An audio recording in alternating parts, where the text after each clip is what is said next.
প্রশ্ন, আমরা দেখছি পত্রপত্রিকা, মিডিয়া, টক শো, আলোচনা, বুদ্ধিভিত্তিক আলোচনা, সব জায়গায় দেখা যাচ্ছে জামাত এখন একটা মুখ্য জায়গায় এবং আলোচনার কেন্দ্রবিন্দু হয়ে গেছে। আপনার সরকার কি জামাত ইসলামীকে লাইমলাইটে এনে দেওয়ার কোনো মিশন বাস্তবায়ন করছে?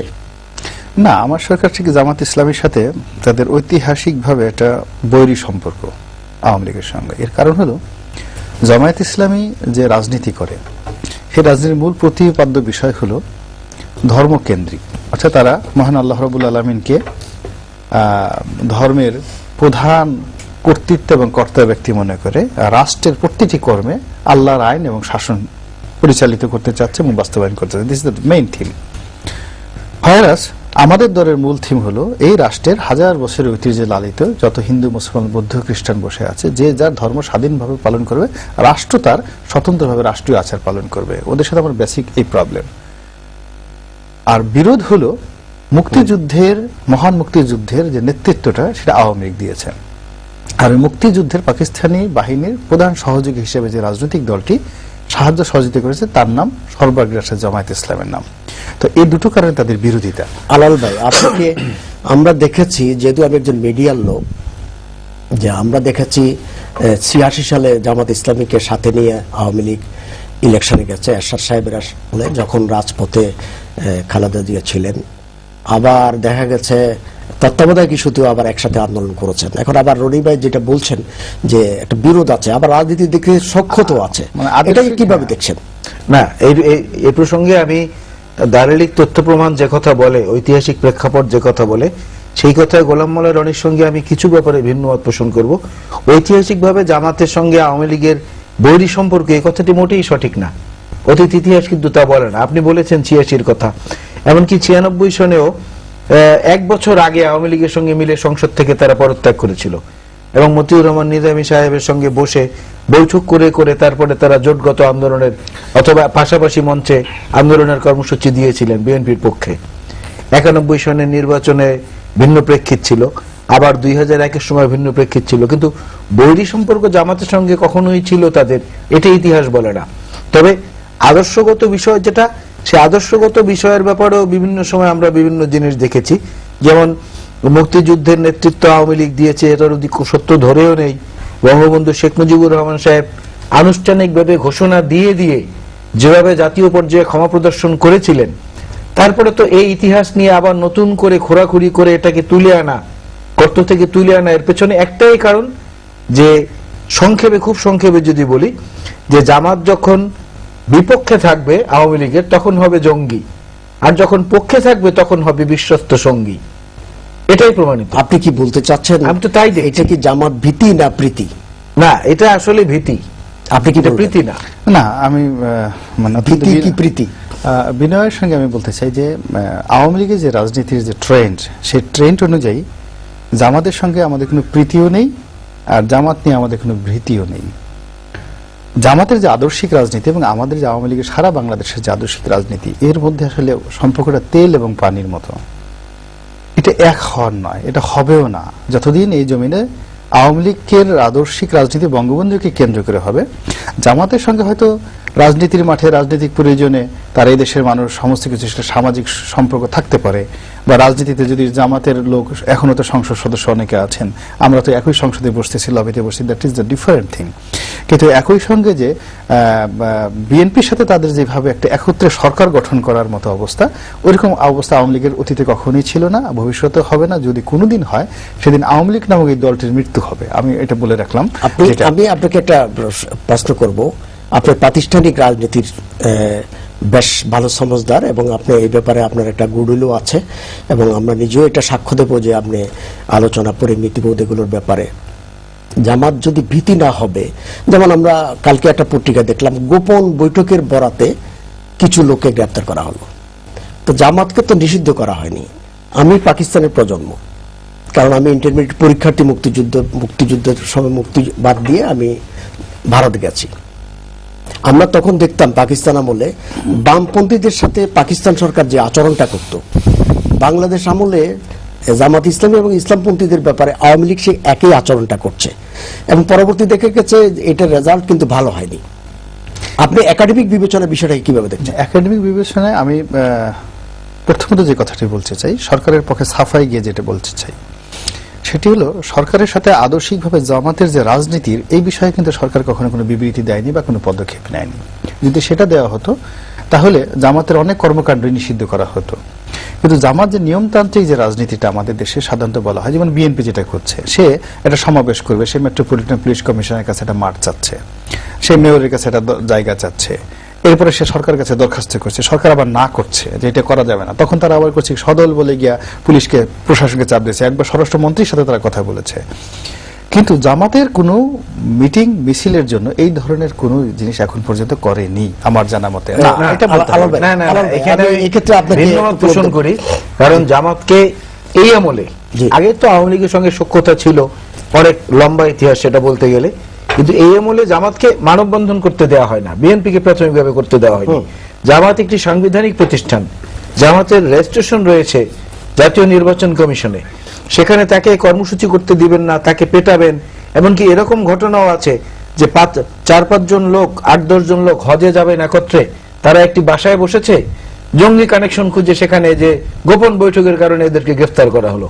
পরে আসলে পকেটে আমি পাওয়া গেল রনিবের কাছে পাসপোর্ট। জানতে চাইছিলাম, এই হজে গোপন যাওয়ার বৈঠকটা জন্য। আসলে কি? তো এইটাই তো ভীতি, এটাও তো প্রমাণ করে যে জামাত ভীতি, আমি যে কথাটি বলেছি। এবং এই ভীতির কারণে সরকার এত উগ্র হয়েছে। আমি এই প্রসঙ্গে আপনাকে একটি উদাহরণ দিয়ে বলতে চাই, এটা স্যাটায়ার হবে কিনা আমি জানি না। ভারতের একজন নামকরা মহিলা ক্রীড়াবিদ কিছুদিন আগে উনি মহিলা হিসাবে অনেকগুলো আন্তর্জাতিক প্রতিযোগিতায় পদক জিতেছেন, স্বর্ণ জয় করে ভারতের মুখ উজ্জ্বল করেছেন। পরবর্তীতে দেখা গেল যে উনি আসলে একজন পুরুষ। এটা মেডিকেল টেস্টিমনিতে ধরা পড়লো উনি একজন পুরুষ, এবং উনি ওনার সতীর্থ খেলোয়াড় মহিলাকে উনি ধর্ষণ করেছেন। এখন আওয়ামী লীগ যদি ওইভাবে এই যে তেতা গ্যাস্ট্রিকের ঔষধের উপরে সুগার কোটেড দিয়ে ব্যবহার করতে চায়, এটা তো একসময় ধুয়ে যাবে, ওটা পেটের মধ্যে যাওয়ার পরে ওটা ধুয়ে গিয়ে ঔষধের প্রতিক্রিয়াটা শুরু হয়। আমরা আলোচনা আসবো আবার, যতই মানবতা বিরোধী যুদ্ধাপরাধীদের কথা বলুক, হ্যাঁ। জামাতকে যদি কোন রকম সংবিধিবদ্ধ নিয়মের আওতায় কোনো কর্মসূচি করতে না দেওয়া হয়, তখন তার অস্তিত্বের প্রশ্নে সে তো উগ্র হতেই পারে। রনি ভাই যেমনটি বললো যে জামাত ইসলামী সম্পর্কে যেসব অভিযোগগুলো বা মুক্তিযুদ্ধ ব্যাপারে, আপনি কি জামাতের নিষিদ্ধ হোক চান? না, চাই না। কেন চান না? চাই না এই কারণে যে জামাতের আদর্শিক রাজনীতির পক্ষে বাংলাদেশের মানুষের সমর্থন আছে কিনা এটা প্রমাণ করার সুযোগ তাদেরকে দিতে হবে। যদি না থাকে এমনিতেই নিশ্চিহ্ন হয়ে যাবে। এই ইনু সাহেবরা, এই শাহজাহান খানরা, এই রাশেদ খান মেননরা আওয়ামী লীগের শত শত কর্মীকে জবাই করেছে না, হত্যা করেছে না, শেখ মুজিবের চামড়া দিয়ে মতিয়া চৌধুরী ডুগডুগি বাজাতে চেয়েছে না, নুরুল ইসলাম নাহিদ সাহেবরা ভিন্ন রাজনীতি করেছেন না, আওয়ামী বিরোধী রাজনীতি। আজকে তারা যদি জোট হতে পারে, তো বিএনপির সঙ্গে জামাতের নির্বাচনী জোট গঠনে আপত্তিটা কোথায় আওয়ামী লীগের? আপত্তিটা একটা জায়গায়, যে জনসমর্থনের পাল্লাটা ওইদিকে। আপনি বিরোধী অবস্থান থেকে নয় শুধু, আপনি এই ব্যাপারে আপনার মন্তব্যটা কি হবে? না, আমার মন্তব্যটা হচ্ছে এই যে আমরা আজকের যিনি মাননীয় সরকার প্রধান, ওনাকে আমরা দেখেছি যে 1996 নির্বাচনে হেজাব পরে তসবি হাতে একদম সাচ্চা পর্দানসীন মুসলিম নারীর মতো উনি নির্বাচনী প্রচারে নেমেছিলেন, এবং শপথ নেওয়ার দিন পর্যন্ত ওনার হেজাব এবং তসবি হাতেই ছিল। এবং সেই সময় উনি বলেছিলেন 21 বছরের ভুল ত্রুটি মাফ করে দেন, আমরা নতুন ভাবে আওয়ামী লীগের যে ভুল ত্রুটি আছে এগুলো ক্ষমা করে দিয়ে আমাদেরকে রায় দেন, আমরা নতুন ভাবে দেখাবো। ক্ষমতায় আসার পরে কি হয়েছে এই কথা সর্বজন বিদিত। 2001-এ আবার আমরা সেটা দেখি নাই। 2008-এর যে নির্বাচন হলো সে সময় ওনাকে এই হঠাৎ করে আবার ইসলামিক পোশাক আশাকের বা পর্দানসীন লেবাসে আমরা দেখিনি, বরং আমরা দেখেছি যে ভারতে গিয়ে উনি কপালে তিলক চন্দন নিয়েছেন, এবং আমরা এরকম ইসলামিক কথাবার্তা ওনার কাছে কখনোই শুনিনি। বরং যে রনি সাহেব যে ব্যাখ্যাটা দিয়েছেন, এটা মতিয়া চৌধুরী সাহেব জাতীয় সংসদে দিয়েছেন, ভালো কথা। কিন্তু আমার কথা হচ্ছে মাননীয় প্রধানমন্ত্রী তো এভাবে বলেননি। উনি বলেছেন যে প্রয়োজন আপনি যে কথাগুলো বলেছেন, তারপরে এই শব্দটি ব্যবহার করেছে। এর থেকে প্রমাণ হয় যে জামাতের সঙ্গে প্রীতি যখন ছিল, কিন্তু এখন জামাত ভীতিতে ভুগছেন তারা।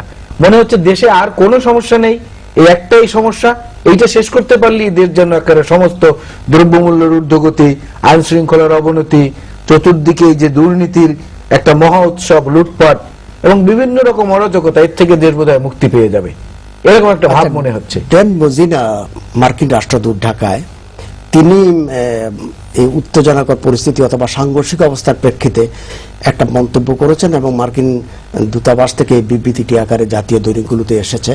তিনি এই অবস্থায় একটা সংলাপের কথা বলেছেন, আর আবার তাৎক্ষণিক স্বরাষ্ট্রমন্ত্রী এটাকে প্রত্যাখ্যান করেছেন এবং বলছে মানে সংলাপ নয়, বরং দমন করা হবে।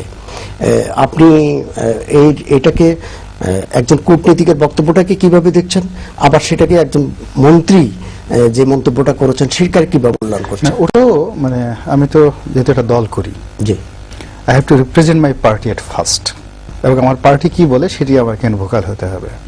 তা পার্টির মতিয়া চৌধুরী এই ব্যাপারে আজকে খুব কড়া বক্তব্য দিয়েছেন সংসদে, অসম্ভব সুন্দর বক্তব্য দিয়েছেন। তিনি ড্যান মজিনাকে উদ্দেশ্য করে বলেছেন যে চোখ রাঙাবেন না, ক্ষমতার বড়াই দেখাবেন না, ৭১ সনে আপনারা দেখিয়েছেন, কিন্তু কখনো আপনারা পারেননি।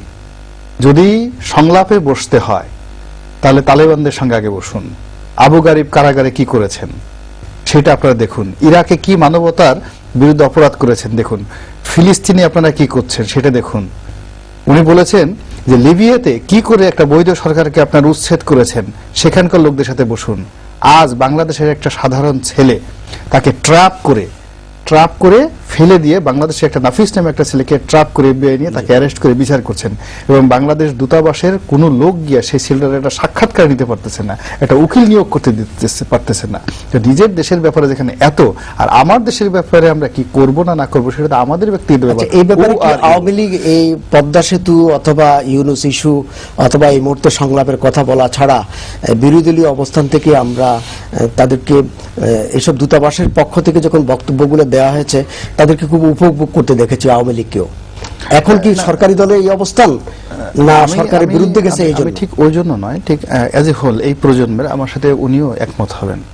সেটা হলো আমাদের অভ্যন্তরীণ রাজনীতিতে আমরা সভ্যতা অর্জন করব, ভব্যতা অর্জন করব, নিজেদের সমস্যা নিজেরা সমাধান করব, এটাই হলো আমাদের রাজনৈতিক প্রাক্কলিক যোগ্যতা, উই আর কোয়ালিফাইড। কিন্তু সেই জিনিসটির জায়গাতে যদি বাইরের একটা রাষ্ট্রদূত, আপনি বাংলাদেশের রাষ্ট্রদূত আমেরিকান প্রোটোকলে অত্যন্ত একজন ডিপটি সেক্রেটারি পর্যায়ের কর্মকর্তা ওদের দেশের, মানে আমাদের দেশে একজন ডিপটি সেক্রেটারি কর্মকর্তা, তো তিনি এসে আমাদের সামনে মুখ ঝুলিয়ে ঝুলিয়ে কথা বলছেন, বা অন্য একটা রাষ্ট্রদূত আমাদের অভ্যন্তরীণ রাজনীতিতে কথা বলছেন, আমি এই তরুণ প্রজন্ম হিসেবে এটা অপমান বোধ করি। আমরা কেন আপনি তার অনুভূতির সঙ্গে আমি একমত, কিন্তু এইটা 2006 লগি বৈঠা দিয়ে যখন জামাত শিবিরের নেতাকর্মীদেরকে নির্মম ভাবে পেটানো হলো, হত্যা করা হলো, উল্লাস নৃত্য করা হলো তাদের লাশের উপরে, তার আগে ভাগে কিন্তু এই আওয়ামী লীগই, এই শুধু মার্কিন যুক্তরাষ্ট্র না, এর চেয়ে অনেক ছোট ছোট দেশের রাষ্ট্রদূতদের কাছে দেন দরবার ধর্ণা দিয়েছে এই আভ্যন্তরীণ রাজনীতির ব্যাপারেই। আজকে হঠাৎ করে যেহেতু উনি সরকার পরিচালনায় আছেন, ওনাদের ইচ্ছা মতো সব কাজ করতে হবে, এই জন্য এটাকে দেখছেন, এটা না, এটাকে দেখতে হবে সার্বজনীন ভাবে, সর্ব আমলে যদি দেখা হয় অবশ্যই আমি এটার পক্ষে। খণ্ডিত ভাবে দেখা হচ্ছে যে এটা হলো স্রেফ স্বার্থ সিদ্ধির জন্য, এবং যে কথাটা আমি শুরুতে বলেছি যে জামাত ভীতি, এই ভীতিতে এমন ভাবে পেয়ে বসেছে দেশের অন্য কোনো সমস্যা সরকারের এখন চোখে পড়ছে না।